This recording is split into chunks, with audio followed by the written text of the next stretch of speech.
maaari ka nang magbukas ngayon ng negosyo at bayaran mo yan after 30 days pa. Alamin natin kung paano. Una, i-follow nyo muna kami dito sa TikTok, sa Facebook, sa YouTube, sa Instagram, sa Rednote, sa Thread, at marami pang iba, pati na sa X or Twitter.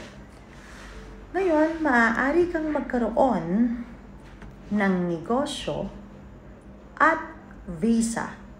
Okay? Negosyo na yan, may visa pa. At babayaran mo ito after 30 days pa. Nako, di ba ganun kagaan? Hindi lang yan. Kasi kasama na rin dyan ang 5 activities of your choice. Ano yung mga 5 activities of your choice? Dapat pa pare-parehas, magkakadikit? Hindi po. Kaya nga sinabing of your choice kasi ano man ang gusto ninyong activity na ilagay sa license ninyo ay maaari nyong ilagay.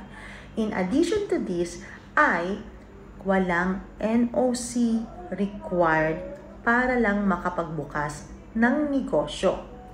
Hindi lang yan, maaari nyo pang bayaran ang next payments nito after 6 months. Depende sa negosyong kukunin ninyo. Kaya, message us dito sa Yes Pinoy Pro para mabuksan natin ang inyong mga lisensya. It is just here na kung saan lahat na ng kailangan mo para sa negosyo mo ay nasa Yes Pinoy Pro.